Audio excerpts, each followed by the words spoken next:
Hi, my dear viewers. Welcome back to our channel SF on Classes by Nadeem sir. So నేను previous వీడియోలో మీకు చెప్పినట్టు తెలంగాణ ఉద్యమ చరిత్ర అనేది మన తెలంగాణ ఏర్పడక ముందు ఉన్న పరిస్థితులు అనేది మనం ఇప్పటిదాకా నేర్చుకుంటున్నాం. ఇంకొక క్లాస్ చెప్తే దీని తర్వాత ఇంకో క్లాస్ చెప్తే మనకు తెలంగాణ ఏర్పడే అంటే బూరుగుల రామకృష్ణ ప్రభుత్వం ఏర్పడే అంతవరకు జరిగిన సన్నివేశాలన్నీ మీకు మీ దృష్టిలో ఉంటాయి. ఇది ఎగ్జామ్ పర్పస్గా తయారు చేస్తున్న వీడియో. ఓకేనా, రైట్. ఇప్పుడు మనం ఈ వీడియోలో ఏం చూస్తాం అంటే మేజర్ జనరల్ చౌదరి యొక్క మిలిటరీ పాలన చూస్తాం. అంటే మన మేజర్ జేఎన్ చౌదరి అనేది ఏ విధంగా మనకు పరిపాలించిండు, దాని ద్వారా జరిగిన లాభాలేంటి నష్టాలేంటి అనేది దీంట్లో చూద్దాం. అయితే ఈయన జయన్ చౌదరిని జయంతనాథ్ చౌదరి అనే పేరు, అంటే ఫుల్ నేమ్ ఏంటి, జయన్ అంటే జయంత్ నాథ్, ఓకే, జే అంటే జయంత్, ఎన్ అంటే నాథ్ చౌదరి. ఓకేనా. ఈయన 1948 సెప్టెంబర్ 18న మిలిటరీ గవర్నర్గా మనకు మన హైదరాబాద్ రాష్ట్రంలో భారత ప్రభుత్వం చేత నియమించబడతాడు. దాని తర్వాత ఏమవుతుందంటే ఈయన ప్రత్యేకతలు ఏంటంటే ఈయన బ్రిటిష్ ఆర్మీ, ఆయన సికింద్రాబాద్ పెద్ద స్టేషన్, మిలిటరీ స్టేషన్, అతిపెద్ద మిలిటరీ స్టేషన్ అయిన సికింద్రాబాద్ బైసన్ డివిజన్లో ఆయన బ్రిటిష్ ఆర్మీలో పనిచేస్తాడన్నమాట. దాని ద్వారా అతనికి ఆపరేషన్ పోలోలో సక్సెస్ అవ్వడానికి ఇది ఒక కారణం అవుతుంది. 1938 ఆర్మీ, ఏ ఆర్మీకి, బ్రిటిష్ ఆర్మీ సికింద్రాబాద్ డివిజన్లో నిజాం ఆర్మీతో కలిసి సంయుక్త, అంటే నిజాం ఆర్మీకి ఉన్న బ్రిటిష్ ఆర్మీకి మధ్య ఒక సైనిక విన్యాసం జరుగుతుంది. ఆ విన్యాసం జరగడం వల్ల మన హైదరాబాద్ రాజ్యం యొక్క భౌగోళిక స్థితులపై ఎవరికి, మన చౌదరికి అనేది అవగాహన మరియు పట్టు అనేది మనకు వస్తుంది. దీని తర్వాత మనకు చివరకు ఇతడు హైదరాబాద్ రాష్ట్ర మిలిటరీ గవర్నర్గా భారత ప్రభుత్వంచే నియమించబడతారని ఇంతకుముందు చెప్పేసిన. ఆపరేషన్ పోలో సమయంలో భారత సైన్యానికి, ముఖ్యంగా చౌదరికి నిజాం రాజ్య సైన్యాధిపతి అయిన ఎల్ఎడ్రూస్ ఎక్కువ సహాయపడతాడని చెప్పిన. మనకు ఆపరేషన్ పోలో సక్సెస్ అవ్వడానికి రీజన్ కూడా ఈ ఎల్ఎడ్రూస్, అహ్మద్ సయ్యద్ ఎల్ఎడ్రూసే కారణం. కాబట్టి ఈయన లొంగిపోయినంత మాత్రాన కూడా ఈయనను అరెస్ట్ చేయకుండా తన కార్యనిర్వాహక మండలిలో ఒక సభ్యునిగా చేసుకోవడానికి ఇష్టపడతారన్నమాట. ఈ విషయాన్ని సర్దార్ వల్లభాయ్ పటేల్కి నచ్చగా అది జరగకుండా ఆగిపోతుంది అన్నమాట.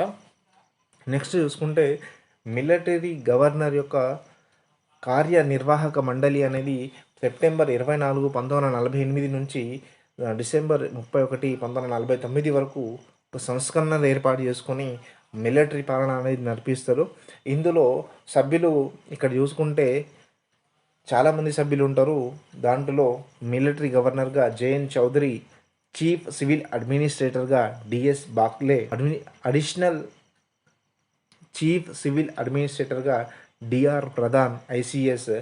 ఇతర సభ్యులు ఎవరంటే నవాబ్ జైన్ యర్జంగ్ బహాదూర్, ఈయన ఢిల్లీ నిజాం యొక్క మాజీ ఏజెంట్ జనరల్, అంటే ఢిల్లీలో మాజీ ఏజెంట్, నిజాం యొక్క మాజీ ఏజెంట్ ఢిల్లీలో. ఓకేనా. Next Raja Dhonde Raj Bahadur, GVH Krishna Rao, CVS Rao and Hazam Yar Jung. వీళ్ళందరూ సభ్యులుగా ఉన్నంత మాత్రాన రాజ్యానికి పరిపాలన నేతగా ఉన్నది మాత్రం మీర్ ఉస్మాన్ అలీ ఖాన్ పేరుగా ఈ రాజ్య పరిపాలన నడిచింది మనది గవర్నర్ పాలన అయినప్పటికీ రాజ్యానికి అధినేతగా మీర్ ఉస్మాన్ అలీ ఖాన్, హిజ్ ఎన్క్లౌంట్ హైనెస్, ఓకేనా, ఈయన పేరు మీదుగానే నడిచింది.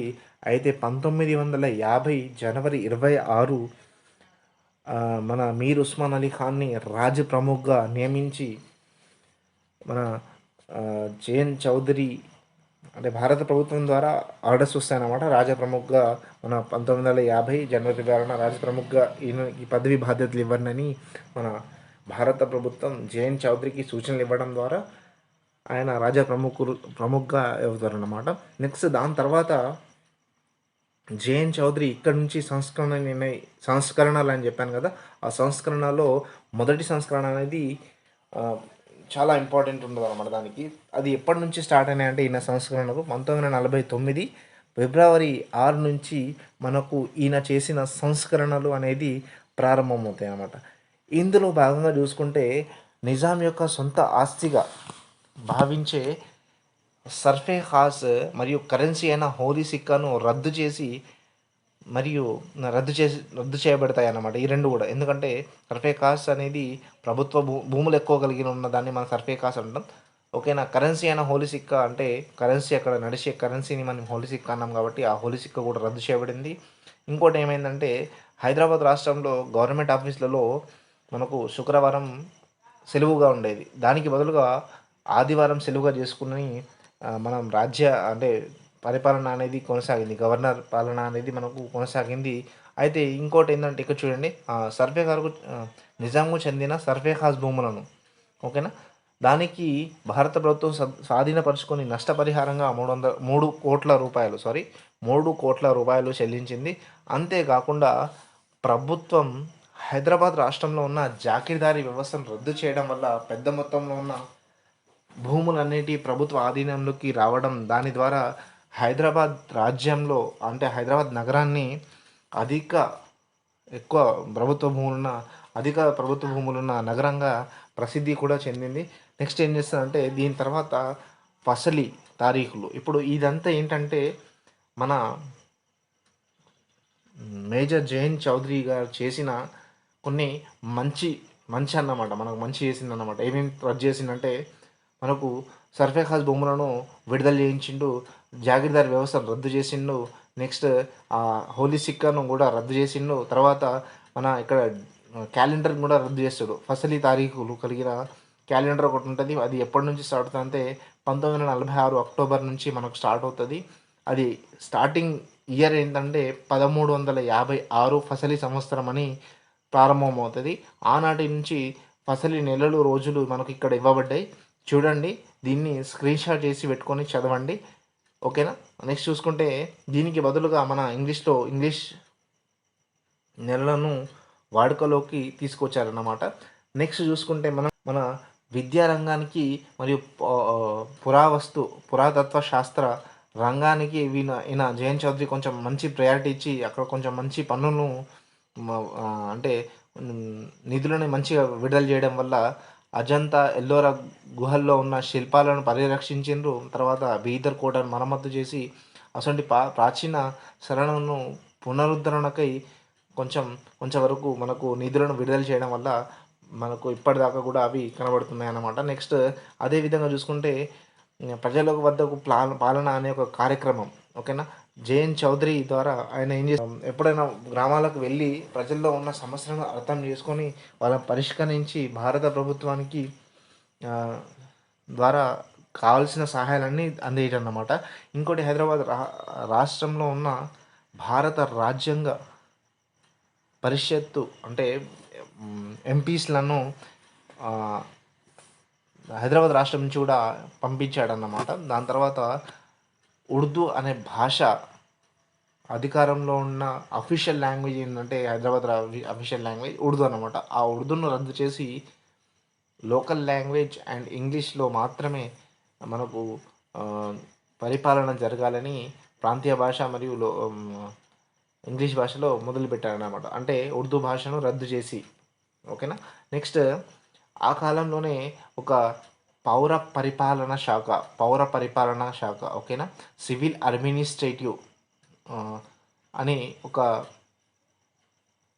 శాఖను ఏర్పాటు చేసి దానికి సివిల్ అడ్మినిస్ట్రేటివ్ చీఫ్ని ఏర్పాటు చేసి అతన్ని కలెక్టర్గా తాలూకాదార్గా కూడా మనం కలెక్టర్గా అడ్మినిస్ట్రేటర్గా చేస్తారు. నెక్స్ట్ ఈయననే నెక్స్ట్ ఎవరంటే దువ్వం తాలూకాదార్ అంటే డెప్యూటీ కలెక్టర్గా ఒకరిని మరియు తహసీల్దార్గా ఇంకొకరిని, అలా జేఎన్ చౌదరి పరిపాలన అంటే ఇంకోటి దీంట్లో పౌర పరిపాలన శాఖలో సివిల్ అడ్మినిస్ట్రేటర్కి మంత్రి హోదా ముఖ్యమంత్రి హోదాగా ఉండేదన్నమాట.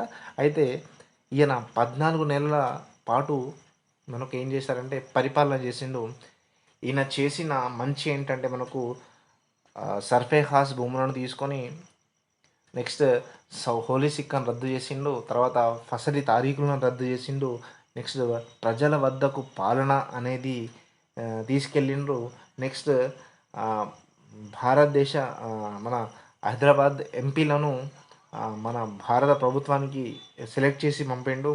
ఉర్దూ భాషను రద్దు చేసి ప్రాంతీయ భాష ఇంగ్లీష్ భాషను మనకు అందించాడు. ఇవి ఈయన చేసిన గొప్ప పనులు. ఇంకోటి ఏంటంటే ఒక కమ్యూనిస్ట్ దాడి మరియు ముస్లింలపై దాడి చేసి అది ఆయన కొంచెం డిసడ్వాంటేజ్ అయ్యి ఆయనకు బదులుగా ఎంకే వెల్లోడి అనేది వస్తారు. చూసుకుంటే ఇప్పుడు కమ్యూనిస్టులపై దాడి ముస్లింలపై దాడి చూసుకుంటే అందులో 1947 సెప్టెంబర్ 11న కమ్యూనిస్టులు ఏం చేస్తారంటే కాంగ్రెస్ ప్రభుత్వానికి వ్యతిరేకంగా పరోక్షంగా చేస్తారంటే కనబడకుండా, పరోక్షంగా అంటే ఇన్నర్గా ఉంటూ, ఓకేనా. నెక్స్ట్ ప్రత్యక్షంగా మన నిజాంకి వ్యతిరేకంగా పోరాటం చేస్తారు. దానికి బదులుగా వాళ్ళు ఏం చేస్తారంటే రెండవ దశ తెలంగాణ రైతాంగ సాయుధ పోరాటం, రజాకారులు, ఇంకా మరియు ఇక్కడ ఏం జరుగుతుందంటే నిజాంకి భారత ప్రభుత్వానికి మధ్య జరిగిన చర్చలన్నీ విఫలం అవడం మన కమ్యూనిస్టులకు కొంచెం బలం చేకూర్చి వస్తుంది.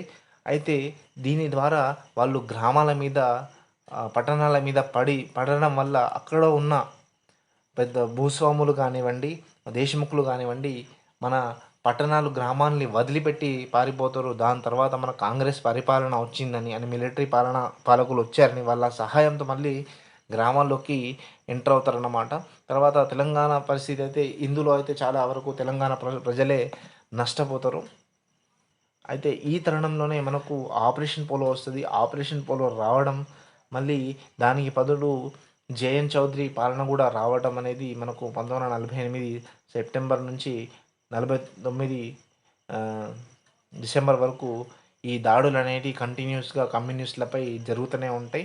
అయితే ఈ కమ్యూనిస్ట్ అనే వర్డ్ కూడా ఉండకూడదు అని మనకు ఏం చేస్తారంటే వాళ్ళ మీద దాడి చేస్తూ ఉంటారు. అందులో 4000 మంది ఏం చేస్తారంటే 4000 మంది వరకు చనిపోతారన్నమాట. ఈ 4000 మందితో పాటు కొన్ని లక్షల మంది అరెస్ట్ అవుతారు. కొన్ని వేల మంది మనకు జైళ్ళలో ఖైదీలుగా మిగిలిపోతారు. తర్వాత 1949 ఆగస్టులో జాగీర్దారీ వ్యవస్థ రద్దు చేయడం జరిగింది. అదేవిధంగా భూ సంస్కరణల కోసం వ్యవసాయ కూలీల మీద ఎంక్వైరీ కమిటీని కూడా నియమిస్తారు. ఓకే, అది నియమించిన తర్వాత అదే సమయంలో పోలీస్ చర్య వల్ల నిజాంతో పాటు రజాకార్లు వారి నాయకుడైన ఖాసిం రిజ్వీ లొంగిపోతాడు. ఈ రజాకార్లు లొంగిపోయే ముందు తమ ఆయుధాలని ఎవరికి అంటే మన కమ్యూనిస్టులకు ఇచ్చి ఉంటారనే ఒక డౌట్తో వీళ్ళ మీద దాడి చేయడం జరుగుతుంది. కమ్యూనిస్టుల మీద ఆ కమ్యూనిస్టులతో దాడి కాకుండా ముస్లింలపై కూడా దాడి అనేది ఒక మరణ హోమంగా దీని కంటిన్యూస్గా మరణకాండ జరుగుతూనే ఉంటుంది. ఎప్పటిదాకంటే 1949 వరకు ఇది జరుగుతుంది. దీని మీద ఒక కమిటీ భారత కేంద్ర ప్రభుత్వం పెడుతుంది. అది అక్టోబర్లో 1949లో ఎవరి అధ్యక్షతన అంటే పండిత్ సుందర్లాల్ కమిటీ, అంటే పండిత్ సుందర్లాల్ అధ్యక్షుడిగా ఉండి దాని మీద ఒక కమిటీ నియమిస్తారు. ఆ కమిటీలో సభ్యులు ఎవరంటే ఫస్ట్ వారు సభ్యులు ఉంటారు, 2 మెంబర్స్ 2 సెక్రటరీస్ ఉంటారు. 2 మెంబర్స్లో ఖాజీ అబ్దుల్ గఫార్, నెక్స్ట్ మౌలానా అబ్దుల్ మిస్త్రీ. సెక్రటరీస్లో మన ఫారూక్ సియార్ అండ్ పివి అంబుల్కర్ వీరిద్దరూ మన సభ్యులుగా ఉంటారు. దీని తర్వాత ఈ కమిటీ 1949 నవంబర్ 29న హైదరాబాద్ రాజ్యమంతా తిరిగి, అంటే 9 జిల్లాలు, 7 జిల్లా కేంద్రాలు, 21 పట్టణాలు, 23 గ్రామాలను సందర్శించి అందులో ఉన్న హిందువులను, ముస్లింలను, కాంగ్రెస్ నాయకులను, విద్యార్థులను కలుసుకొని విచారణ జరిపి డిసెంబర్ 21, 1949న కేంద్ర ప్రభుత్వానికి తమ నివేదికను సమర్పిస్తారన్నమాట. ఆ సమర్పణలో నివేదికలో ఉన్న ముఖ్య అంశాలు ఏంటంటే ఆపరేషన్ పోలో పేరుతో హైదరాబాద్పై చేసిన పోలీస్ చర్యలోని దాదాపు 27,000 నుంచి 40,000 మంది ప్రజలు మరణించి ఉంటారని అంచనా వేశారు. నెక్స్ట్ ఏంటంటే వీరిలో 18,000 మంది వరకు రజాకారులు బలంగా ఉన్న, అంటే ఎక్కడెక్కడైతే రజాకారులు ఎక్కువ మంది ఉంటారో అంటే ఉస్మానాబాద్, గుల్బర్గా, బీదర్, నాందేడ్ వంటి ప్రాంతాల్లో ఉన్న రజాకార్లు 18,000 మంది దాకా చనిపోయి ఉంటారని, దాంట్లో మన హాసిం రిజ్వీ స్వస్థలమైన లాథోర్లో దాదాపు 20 రోజుల పాటు కంటిన్యూస్గా దాని మీద దాడి చేయడం జరగడం, దాంట్లో చాలామంది చనిపోవడం అనేది జరుగుతుంది. ఈ దాడుల్లో భాగంగా చాలా వరకు దోపిడీలు, మానభంగాలు అనేటివి విపరీతంగా పెరుగుతాయి అన్నమాట. ఇవన్నీ చేసింది ఎవరంటే మన ఎవరు మిలిటరీ గవర్నర్ అయిన జేఎన్ చౌదరి గారు ఇదంతా చేస్తారనమాట. అంటే ఇది చేయడం వల్లనే మానభంగాలు, దోపిడీలు ఇవన్నీ ఎక్కువగా అవుతాయి అన్నమాట. దానివల్ల మనకు 20 రోజుల పాటు అక్కడ హాసిం రిజ్వీ స్వస్థలమైన లాథోర్లో ఎక్కువ దాడి అనేది జరుగుతుంది. ఈ దాడుల్లో హైదరాబాద్ రాజ్యంలో లేనటువంటి సరిహద్దులైన షోలాపూర్, నాగ్పూర్లో కూడా ఇదే పరిస్థితి ఏర్పడుతుంది. అంటే అక్కడ కూడా దోపిడీలు జరుగుతాయి, మానభంగాలు జరుగుతాయి. ఓకేనా, రైట్. నెక్స్ట్, ఇదే సమయంలో దాదాపు కొన్ని కోట్ల రూపాయల ఆస్తి నష్టం కూడా అక్కడ వాటిల్లుతుంది.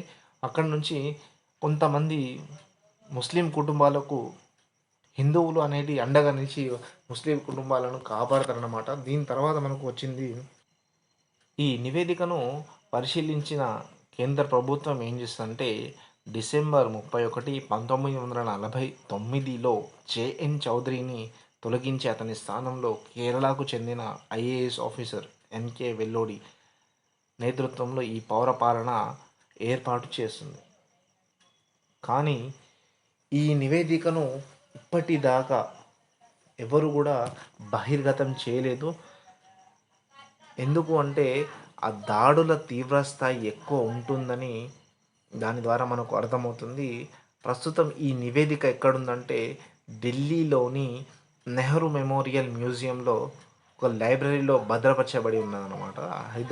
వాళ్ళ భారత ప్రభుత్వం సూచనలతో నిజాం మీర్ ఉస్మాన్ అలీ ఖాన్ వెల్లోడిని అంటే మన ఎంకే వెల్లోడిని ముఖ్యమంత్రిగా ప్రకటించడం, మళ్ళీ ఇక్కడి నుంచి వెల్లోడి పరిపాలన అనేది కొనసాగుతుంది. ఇది మనం నెక్స్ట్ క్లాస్లో ఈ వెల్లోడి ముఖ్యమంత్రి మండలి ఏం చేసింది, వాళ్ళు చేసిన సంస్కరణలు ఏంటి, వాళ్ళు చేసిన పాలనలోని ముఖ్య అంశాలు ఏంటో మనం చూసుకుందాం. నచ్చితే లైక్ చేయండి, షేర్ చేయండి, మన ఛానల్ని సబ్స్క్రైబ్ చేసుకోండి. Thank you for watching this.